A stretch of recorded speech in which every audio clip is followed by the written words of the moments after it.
قل هل يستوي الذين يعلمون والذين لا يعلمون انما يتذكر اولو الالباب. بگو آیا کسانی که می‌دانند و کسانی که نمی‌دانند برابرند؟ همانا تنها خردمندان پند می‌پذیرند. بعد از حمد و ستایش الله و درود بی پایان بر رسول الله صلی الله علیه و سلم و همچنین خاندان، یاران و پیروانش، صمیمانه از صمیم قلب به شما محبین خدا و رسول و دوستداران دین و معنویت از خطه جنوب عرض ادب و سلام دارم. حضور در این جلسه ارزشمند و این جلسه مبارک برای این بنده الله بسی شرافت است. موضوعی که به عهده ما گذاشته شده موضوع بسیار مهم و جدی هست که شاید به زحمت بتوان در یک چنین مجال کوتاهی حق این مطلب را ادا کرد. ولکن از الله تمنا داریم که توفیق عنایت بفرماید که کلماتی مفید بر زبانمان جاری شود و گوینده و شنونده از ورای گفتن و شنیدن تقوا حاصل کنند. سیرت رسول الله و نقش آن در تربیت و اصلاح جامعه. این مطلب را میتوان از دو جنبه و از دو جهت مورد بررسی قرار داد، یا به گونه ای دیگر بگویم که اهمیت این موضوع از دو جهت هست.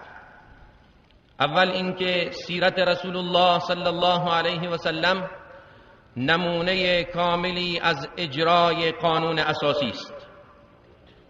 قانون اساسی امت قرآن و تمامی آنچه را که برای رسیدن به سعادت در دنیا و آخرت لازم است در این کتاب ارزشمند و مقدس الله برای ما به ارمغان آورده و رسول الله صلی الله علیه و سلم در زندگی پربار و مبارکش نمونه کامل و عالی و فوق العاده از اجرای این قانون اساسی برای ما به ارمغان آورده است. این از یک جهت. و از جهت دیگر وقتی به جامعه صحابه نگاه میکنیم تعجب میکنیم که رسول الله چگونه این جامعه را پدید آورد و این انسانها را چگونه تربیت کرد. افرادی که ما اونها را از دیر وقت میشناسیم، قبل از آن که مسلمان شوند چگونه انسانهایی بودند و زمانی که در قالب تربیتی قرآن تحت مدیریت مستقیم رسول الله وارد شدند چه انسانهایی به وجود آمدند. از این دو جهت مطلب بسیار ارزشمند و قابل دقت و بررسی است. امروز جامعه اسلامی اعم از دستاندرکاران فعالیت‌های فرهنگی، داعیان، علما، مربیان، فرماندهان، سیاستمداران و تمام کسانی که در جامعه به ای نحو کان مسئولیتی را به عهده دارند لازم است که نگاهی دقیق به سیرت رسول الله بیندازند و این فرمان خداوند را لبیک بگویند که به ما دستور داده و به ما راهنمایی و ارشاد فرموده که لقد كان لكم في رسول الله أسوة حسنة لمن كان يرجو الله واليوم الآخر وذكر الله كثيرا. لقد كان لكم في رسول الله أسوة حسنة، به تحقیق که در زندگانی رسول الله و در سیرت رسول الله نمونه بسیار زیبا و نمونه بسیار نیکویی برای شما وجود دارد. سیرت رسول الله نمونه عملی از اجرای کامل قرآن است.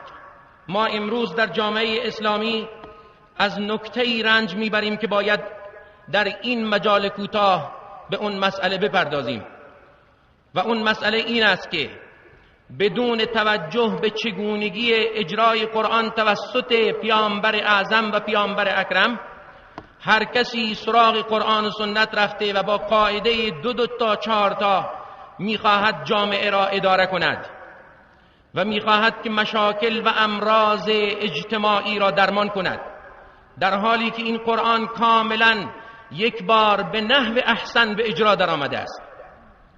و اگر ما کسانی که مسئولیتی در جامعه به عهده داریم میخواهیم قرآن را در زندگی جامعه‌ای که مسئولیتی در اون جامعه به عهده ما گذاشته شده به اجرا در بیاوریم، لازم است به زندگانی رسول الله توجه کنیم. چه شد که رسول الله این افراد بی تمدن و اکثریت صحراگرد و به دور از ادعا و به دور از داشته های زمان خود حتی چگونه رفتار کرد که اونها را انسانهایی متمدن، انسانهایی فرهیخته و نمونه تربیت ساخت، تا جایی که ما در هر زمانی که بخواهیم زندگی کنیم ناچاریم که به زندگانی اونها نگاه بکنیم، تا جایی که الله آنها را و زندگی آنها را نمونه‌ای برای ما قرار داد و ایمان ما را زمانی مهر تأیید به زیر آن زد که بر طبق و وفق ایمان آنها قرار داده بشود و به موازنه سنگ وزن آنها درآید. چگونه آنها تربیت شدند که تعریف اینها در تورات و انجیل آمده است قبل از قرآن. صحابه رسول الله کسانی هستند که قبل از این که خلقت شوند، قبل از این که به دنیا بیایند، الله چندین هزار سال قبل از این که اینها پا به عرصه وجود بگذارند تعریف آنها را در کتب سماوی سابق آورده است. چگونه انسانهایی به وجود آورد و چگونه رفتار کرد رسول الله. آیه‌ای که همیشه شما استماع می‌کنید از کلام ارزشمند خطبا و سخنرانان که پایه تعریف صحابه را از دید ربانی و از منهج آسمانی میخوان قرار بدن، که الله در اون آیه میفرماید محمد رسول الله والذین معه اشداء علی الكفار رحماء بینهم تراهم ركعا سجدا يبتغون فضلا من الله ورضوانا سيماهم في وجوههم من أثر السجود ذلك مثلهم في التوراة ومثلهم في الإنجيل كزرع أخرج شطأه فآزره فاستغلظ فاستوى على سوقه يعجب الزراع ليغيظ بهم الكفار وعد الله الذين آمنوا وعملوا الصالحات منهم مغفرة وأجرا عظيما. أعوذ بالله من الشيطان الرجيم. محمد رسول الله والذين معه أشداء على الكفار رحماء بينهم إلى آخر الآية. این آیه در قرآن هست، منتها الله در قرآن میفرماید که در پایان بحث میفرماید ذلك مثلهم فی التورات. این مثال یاران رسول الله هست در تورات. و در ادامه میفرماید ذلك مثلهم في التوراة ومثلهم في الإنجيل كزرع أخرج شطأه فآزره فاستغلظ فاستوى على سوقه يعجب الزراع. تعریف آنها را در انجیل می آورد، تعریف یاران رسول الله در تورات و انجیل و در قرآن، چگونه ایشان موفق به انجام این کار شدند. شیخ قرضاوی در یک خاطره از خاطرات دوران مبارزه و زندان خود نکته ای را و یک داستانی را کوتاه نقل می‌فرماید از یک دکتر کمونیست که لازم است این رو من برای برادران نقل بکنم. ایشون میگه که در همسایگی من در زندان دکتری کمونیست زندانی بودن و زمانی که من تلاش کردم با ایشون صحبت بکنم دیدم که تمایلی به صحبت کردن با من ندارن و گفتن که من از قرآن خوندن شب و روز تو فهمیدم که تو یک متحجر هستی. شیخ میفرماید که من به او گفتم که تو هم یک دکتری و شایسته یک انسان باسواد نیست که این گونه سخن بگوید. بیا با هم بشینیم ببینیم قضیه چیه. گفت که من اگر مسلمانان امروز مثل عمر باشن من مسلمان میشم. شیخ قرضاوی میفرماید که من به او گفتم که مرد بزرگ، تو میدانی که عمر ابتدا چه کاری بود و چه شد که تبدیل به چنین شخصیتی شد که توی کمونیست میگی اگر مسلمانان امروز مثل عمر بودن من مسلمان میشدم. او خودش رو وارد قالب دین کرد. او خودش رو سرسپرده برنامه رسول الله صلی الله علیه و سلم نمود. ما میخواهیم نگاهی بکنیم به چگونگی رفتار رسول الله با جامعه‌ای که با او مقابل بود و با او در ارتباط بودن این ملت و این افراد. روزی که رسول الله صلی الله علیه و سلم به پیامبری برگزیده شد، اکثریت قریب به اتفاق مخاطبین از او متنفر شدند. باور کردنی نبود. محمد امین، کسی که مردم او را به شرافت، به امانت و به بزرگی همه یاد می‌کردند، امروز قرار است که از سرزمین خود اخراج شود. زمانی که ورقه ابن نوفل به او گفت که کاش که اون روزی که تو را از خانه و از کاشانت بیرون میکنن من جوان بودم و از تو دفاع میکردم، رسول الله صلی الله علیه و سلم باور نمیکرد و میفرمود که او مخرجیهم، آیا اونها مرا بیرون میکنن؟ ورقه گفت که هیچ کس این برنامه‌ای که تو با خودت آوردی نیاورده الا که از وطنش اخراج شده و با او دشمنی کردن. ولی ما میبینیم زمانی که رسول الله صلی الله علیه و سلم چشم از جهان فرو میبندد، سیل اشکها وصف ناپذیر است و اطرافیان ایشان از کنترل خارج شده و تعادلشون به هم میخورد. این محبت از کجا آمد؟ اون نفرت کجا بود و این محبت کجا؟ چگونه رفتار کرد؟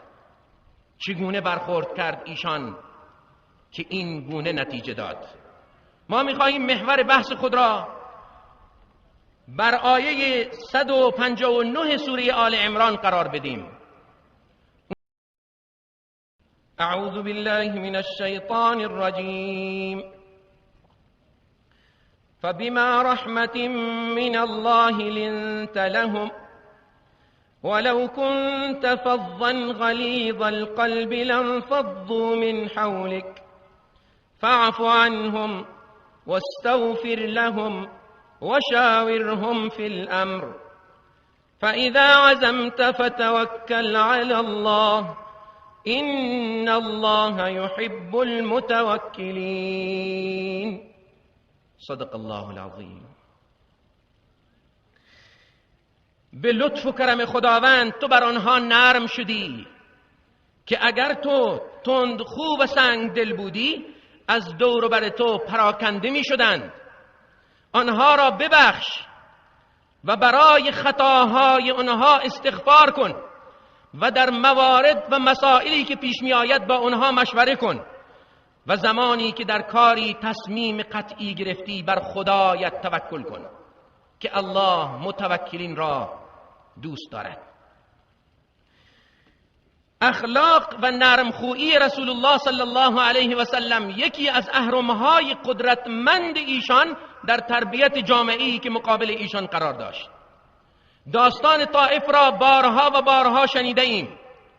داستانی که در نهایت منجر به دعایی سوزناک شد از جانب رسول الله و در نهایت فرستاده شدن جبریل و الله به جبریل دستور داد که امر رسول من است و تو میتوانی هر چرا که او دستور دهد اجرا کنی. ولی موضع گیری رسول الله جبریل را به تعجب وامی دارد. زمانی که جبریل با این اختیار خدمت رسول الله می آید، رسول الله صلی الله علیه و سلم می فرماید به جای این که بیاید با اون اذیت‌ها و آزارهایی که شده دستور نابودی و خرابات بدهد، میفرماید اللهم اهد قومی فانهم لا یعلمون. زمانی که این جمله را میفرماید، جبریل با خود این زمزمه را میکند: صدق من سماک الرؤوف الرحیم. صدق من سماک الرؤوف الرحیم. راست فرمود اون ذاتی که تو را مهربان و رؤوف نامید. جبریل را به تعجب وامی دارد. این موضع‌گیری رسول الله صلی الله علیه و سلم در جریان طائف، داستان شخصی به نام دعثور را شاید شنیده باشید. در یکی از غزوه ها رسول الله صلی الله علیه و سلم در مقابل لشکری از دشمن قرار میگیرد و بعد از اینکه مبارزاتی صورت میگیرد، رسول الله زیر سایه درختی آرام میگیرد و سلاح خودش را آویزان میکنه. فرمانده لشکر کفر به نام دعثور از بالا میبینه که رسول الله خودش رو خلع سلاح کرده و سلاحش رو آویزان کرده و دیگران هم مشغول کارهای خودشون هستند. این شخص میاد خودشون نزدیک میکنه تا اینکه سلاح رسول الله را به دست میگیره و شمشیر میکشد. از کشیدن شمشیر رسول الله چشاشو باز میکنه و میبینه که فرمانده لشکر دشمن بالای سرش ایستاده. دعثور میگه، خطاب میکنه به رسول الله و میگه که من یمنعک منی، چه کسی الان مانع من میشه؟ شمشیر خودت در دست من است.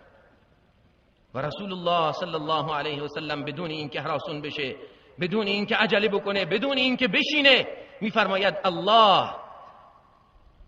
لرزه بر اندام دعثور میفته و شمشیر از دستش میفته و رسول الله شمشیر خودش رو دوباره میگیره و میگه که من یمنعک منی، حالا چه کسی از مانع من میشه؟ دعثور میگه که تو این کار رو نمی کنی. و رسول الله صلی الله علیه و سلم شمشیر خودش رو نیام میکنه و میفرماید که بله، من این کار رو نمی کنم. دعثور پاره راهی میرود و به فکر فرو میرود که این چیست و این کیست. چنین شخصیتی لابد لایق تبعیت است. برمیگردد و شهادت این را میگوید و کل لشکری که با او هستند به خاطر این برخورد رسول الله مسلمان میشن. هیچ وقت رسول الله صلی الله علیه و سلم در پی انتقام گیری نبوده. هیچ وقت رسول الله صلی الله علیه و سلم برای اینکه عقده شخصی را عملیاتی بکند در تلاش نبوده. شما به قضیه افک برادران ما اشاره کوچیکی کردن. به قضیه افک نگاه کنید، به جریاناتی که در غزوه بنی مصطلق برای رسول الله رخ میدهد، به بی‌ادبی هایی که منافقین در شأن خود رسول الله مرتکب میشن و بی حرمتی که در مورد ساحت پاک خانوادهشون مرتکب میشن نگاه بکنید. اگر کسی غیر از رسول الله بود در مقام ایشان، فرمانده کل قوا، ارتش در اختیار داره، پشت سر او تأیید ربانی است، حرف او هیچ وقت بر روی زمین نمیماند. اگر کسی غیر از ایشان بود چی کار میکرد؟ نه بازداشتی، نه اعدامی، نه تنبیهی، نه تعقیبی، نه زندانی. تا 1 ماه رسول الله صلی الله علیه و سلم از نظر روحی و از نظر روانی دچار شکنجه بود و نمیفهمید که جریان چی بوده، اما هیچ اقدامی نمیکرد تا اینکه قضیه روشن بشود. و زمانی که قضیه از طریق وحی روشن شد و حدود 20 آیه از سوره نور در براءت ام المؤمنین عایشه صدیقه کبرا نازل می شود، رسول الله صلی الله علیه و سلم فقط در محدودی شریعت می آید و افرادی که اظهار به تهمت کرده اند رو حد می زند، حد افترا. اما آیا از این به بعد کینه آنها را به دل می گیرد که اینها به همسر من تهمت زدند و فلان کردند و چنان کردند؟ نه. حسان بن ثابت یکی از کسانی است که شلاق میخوره ولی شاعر رسول الله و او کسی است که یکی از 2 کنیزی که فرمانده مصر به او هدیه میده میاد به حسان میبخشه. در مورد مصطح ابن اساسه یکی از کسانی است که اقدام به این کار کرد و شلاق هم خورد. سیدنا ابوبکر قسم یاد میکنه که من از این به بعد خرجیشو نمیدم، چون خرجیش رو خودش میداد. الله که مهربانتر از رسول الله هست، الله که مهربانتر از همه هست، از پدر که شایسته نیست برای ثروتمندان و داراهای شما که قسم یاد کنند که به خیشانشون و مساکین کمک نمی کنند. الا تحبون ان یغفر الله لكم؟ آیا شما دوست ندارید که الله شما را ببخشاید؟ زمانی که این آیه نازل می شود سیدنا ابوبکر به رسول الله صلی الله علیه و سلم می فرماید که بل نحب ذلك یا رسول الله، ما غفران رسول الله را می خواهیم، ما غفران الله را می خواهیم یا رسول الله. و میاد و خرجی مستح رو دوباره از سر میگیره. نه دشمنی ایجاد میشه و نه انتقامی در کار هست. نمونه بسیار شکننده و سنگین و سخت که الان از پشت ما را به لرزه در می آورد. موضعگیری رسول الله صلی الله علیه و سلم در روز فتح برای همه روشن است. زمانی که با 10,000 لشکر تا بن دندان مسلح مکه را میگیرد، با یک حالتی از تواضع وارد مکه می شود، بدون اینکه غرور به او دست بدهد. وارد مکه می شود با یک حالتی از تواضع و فروتنی، تا اینکه در سیره نقل می شود که بر روی وسیله سواری که نشسته بود چنان خم شده بود که نزدیک بود پیشانی مبارکشون به پالون بخوره. وقتی که همه در اون مکانی که باید جمع شدن، رسول الله صلی الله علیه و سلم میفرماید که ما تظنون انی فاعل بكم؟ شما فکر میکنید من با شما چه کار میکنم؟ اونها میگن اخ کریم و ابن اخ کریم، برادری بزرگوار، فرزند برادری بزرگوار. و رسول الله صلی الله علیه و سلم اون جمله تاریخی را میفرماید که اذهبوا فانتم الطلقاء، برید که همتون آزاد هستید. در بین این جمعیتی که ایشون را معاف کرده و آزاد کرده یک شخصی است، شخصی ناآشنا، از این فرصت میخواد استفاده بکنه، خودش رو میرسونه به رسول الله صلی الله علیه و سلم و پشت سر رسول الله قرار میگیره با خنجری که زیر لباسش پنهان کرده و با خودش داره زمزمه میکنه که کسی منو نمیشناسه و به من شک نمیکنه، آزادی عمومی هم اعلام شده، بیا کارش رو تمام کنم که همه از او راحت بشن. از طریق وحی رسول الله با خبر میشه که پشت سرت رو نگاه کن. رسول الله پشت سر خودش رو نگاه میکنه و میگه که تو که هستی؟ فلانی هستی؟ میگه بله. تعجب میکنه که من یه آدمی هستم که فکر میکردم کسی منو نمیشناسه، چطور اسم منو میگه؟ رسول الله صلی الله علیه وسلم میفرماید تو با خودت داری چی میگی؟ شخص میگه که من ذکر خدا میکنم. و رسول صلی الله علیه وسلم دستان مبارکش رو میکشه روی سینه اون شخص و دعا میکنه که خدایا سینه‌اش رو پاک بکن. دستور بازداشتی صادر نمیکنه، انتقامی در کار نیست.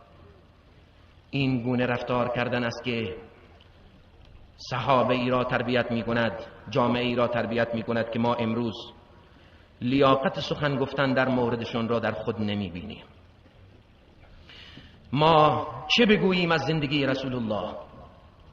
چه بگوییم از گوشه های زندگانی پرنور ایشان، در حالی که امروز در این برهه از زمان با رفتارهایی که از خود بروز میدهیم و با کارهای ناپخته‌ای که میکنیم شرمساریم از اینکه خود را پیروان ایشان بدانیم.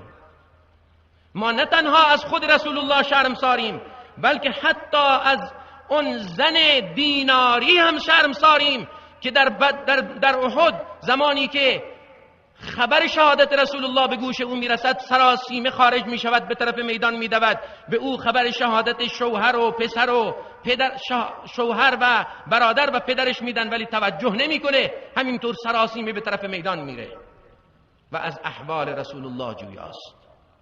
و زمانی که به او راهنماییش میکنن که فلان جا رسول الله هست، میره و اونجا دامن رسول الله را میگیره و میفرماید که یا رسول الله، بعد از مصیبت تو هیچ مصیبتی برای ما دیگه قابل دقت نیست، قابل ارج نهادن نیست و مهم نیست که پدر من و شوهر من و برادر من شهید شدن، اونها فدای برنامه تو، فدای خود تو یا رسول الله. پدر و مادرمون فدای رسول الله باشد. اون زن میگه که من ترسیدم که قبل از اینکه دین تکمیل بشود تو از میان ما رفته باشی. یک زن این گونه تربیت شده. یکی از کارهای دیگری که رسول الله صلی الله علیه و سلم عادتش بوده انجام میداده این بوده که صفاتهای نیکوی صحابه خود را کشف میکرد. صفات نیکوی صحابه را کشف میکرد و اونها را علنی میکرد و اونها را به مردم میگفت و بازگو میکرد و تلاش میکرد که این صفاتهای نیکو رشد بکنن در صحابه. ما میبینیم که به سیدنا ابوبکر میفرماید که ای ابوبکر تو مثل ابراهیم هستی، سیدنا ابراهیم علی نبینا و علیه السلام. به سیدنا عمر میفرماید تو مثل نوح هستی، نبی خدا نوح علی نبینا و علیه السلام. به سیدنا عثمان میگه که او شخصی است که ملائکه ها از او حیا میکنن. به سیدنا علی میفرماید که تو نسبت به من همان نسبتی داری که هارون به موسی داشته. و همین موزگیری های صحابه و برنامه دقیق رسول الله سبب شد که یک جامعه تربیت بشود و افرادی تربیت بشوند که اونها یک جامعه بسیار شگفت‌انگیز، یک شهری بسیار قابل توجه، صفتهای عالی در اونها ایجاد بشود که ما امروزه بسیار اندک در بین خودمون میبینیم.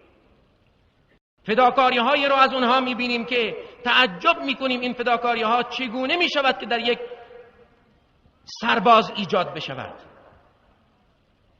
ما فداکاری های طلحه را شنیدیم در جنگ احد، اونجایی که 11 نفر از انصاری و طلحه تنها از مهاجر در دوروبر رسول الله بودند و صحابه هر کدوم جایی در حال جنگ بودند و گروه شده بودند و پراکنده و مشرکین تصمیم گرفته بودند که رسول الله رو از میان بردارن به زعم خودشون در حالی که ایشان بسیار زخمی شده بودند. اما ما میبینیم که طلحه چه کارها اینجا انجام نمیده. رسول صلی الله علیه و سلم میفرماید چه کسی است که بره با این گروه هایی که دارن به طرف من حمله میکنن با اونها بجنگه و اونها را از من دور بکنه و همراه من در جنت باشه. سیدنا طلحه رضی الله عنه بلند میشه و میگه من یا رسول الله حاضرم و رسول الله میفرماید تو بمان. و اون 11 انصاری که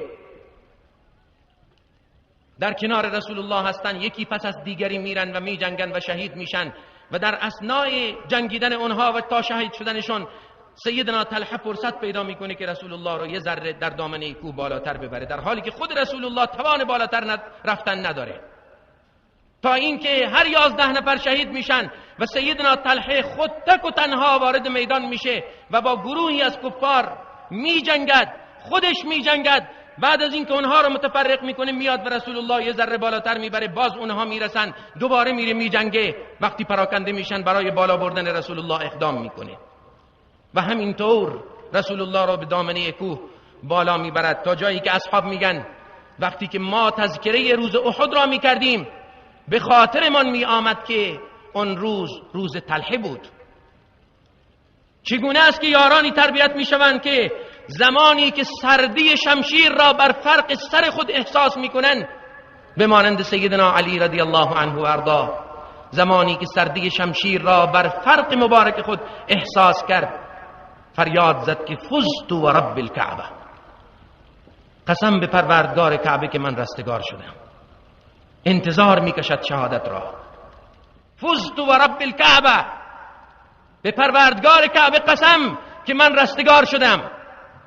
ربعی بن عامر رضی الله عنه و ارضا زمانی که با بزرگان ایران زمین مذاکره میکند به اونها میگوید که شما چه فکر کردید؟ من با قومی به سراغ شما آمدم که مردن برای اونها محبوب تر از مشروب خواری است که شما دوست میدارید. اینها افرادی هستند که تحت مراقبت ویژه رسول الله و تحت تأثیر سیره رسول الله تربیت میشن. قل هل يستوي الذين يعلمون والذين لا يعلمون إنما يتذكر أولو الألباب. بگو آیا کسانی که میدانند و کسانی که نمیدانند برابرند، همانا تنها خردمندان پند میپذیرند.